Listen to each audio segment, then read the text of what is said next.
ओबम tengu को finale से एक हफ्ते पहले जिस तरह से एलिमिनेट किया गया है, जी हाँ, इंडियन आइडल सीजन 14 में सबसे शॉकिंग एलिमिनेशन हुआ है।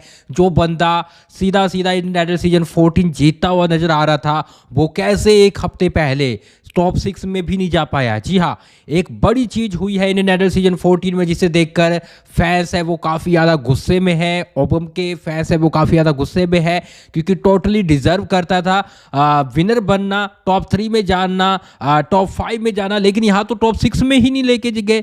तो यहाँ पर गाइज मैं आपको बताऊँ तो आखिर क्या माजरा हुआ है वो भी मैं आपको बताता हूँ कि आखिर इंडियन आइडल सीजन 14 से ओबम टेंगू को क्यों निकाला गया। लेकिन उससे पहले टॉप 6 कंटेस्टेंट है वो मिल चुके हैं, और टॉप 6 कंटेस्टेंट में गाइज मैं आपको बताऊं तो ओबम को निकालकर बाकी के 6 कंटेस्टेंट वो चले गए हैं, जो कि फिनाले में आपको नजर आने वाले हैं। फाइनलिस्ट बन चुके हैं ये कंटेस्टेंट। जी हाँ, सबसे पहले यहाँ पर पीयूष पवार को फाइनलिस्ट बनाया जाता है, सबको बुलाया जाता है, पीयूष पवार का नाम लिया जाता है, और उसके बाद यहाँ पर शुभदीप चौधरी को भी फाइनलिस्ट बना दिया जाता है। सबने धमाकेदार परफॉर्मेंस दी, वैसे ही ओबम धमाकेदार परफॉर्मेंस देते हैं।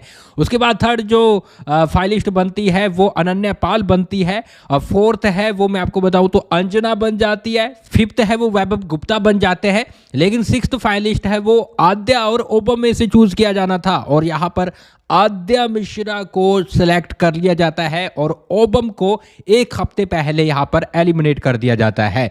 आखिर ऐसा क्यों था मैं आपको गाइस बताऊं तो ये सब टीआरपी का मसला था, क्योंकि ओबम की तगड़ी फैन फॉलोइंग थी जो उसको लगातार वोट कर रही थी, नंबर 1 पे रख रही थी, जिसके चलते शो से अभी तक उसको बाहर नहीं निकाल रहे थे ये लोग, वरना ये लोग कब के बाहर कर देते। क्योंकि मैं आपको बताऊं तो हमेशा से ही होता आ रहा है कि नॉर्थ ईस्ट के लोगों के साथ ही उनको पहले ही आउट कर दिया जाता है। ये एक रूल ही बन गया है इंडियन आइडल का। पिछली बार भी आपने देखा होगा कि रितु रिबा को इतना अच्छा गाने के बाद भी उसको बाहर कर दिया। तो यहाँ पर देखो तगड़ी फैन फॉलोइंग थी, बाइकआउट कर देते शो को, जिसके चलते ओबम टांगू को रखा गया। और एक हफ्ते पहले, क्योंकि अब ऑलरेडी ही टीआरपी आएगी शो को, फिनाले है, ऑलरेडी टीआरपी आएगी 6 दिन, और इसलिए ओबम को निकाला गया। लेकिन ओबम टांगू है डिजर्व करते थे टॉप 5 में जाना, टॉप 3 में जाना, टॉप 2 में जाना। अगर गाइस विनर नहीं बनाना तो एटलीस्ट टॉप 2 तक लेके जाते, फर्स्ट रनर अप बना देते, क्योंकि यहाँ पर अब सीधा सीधा अनन्या पाल है वो इंडियन आइडल सीजन 14 की विनर बन जाएगी, क्योंकि वो ही एक कंपटीशन दे रही थी ओबम टांगू को, और ओबम टांगू को अब निकाल कर अनन्या पाल को ये लोग विनर बनाने वाले हैं। फैंस है वो बहुत ज़्यादा निराश है, मैं खुद बहुत ज़्यादा निराश हूँ, क्योंकि ओबम टांगू के साथ ऐसा नहीं होना चाहिए था। एटलीस्ट उसको टॉप 2 टॉप 3 में तो पक्का पक्का लेके जाना चाहिए था, क्योंकि तुम लोगों ने टीआरपी सिर्फ ओबम के कारण ही बटोरी है। क्या बोलेंगे लिख डालिए कमेंट बॉक्स में, अपनी राय जरूर दीजिएगा, और इसके साथ आप बताइएगा आप कितने नाखुश हैं और कौन विनर बनना चाहिए ये भी आप लिख डालिए कमेंट बॉक्स में।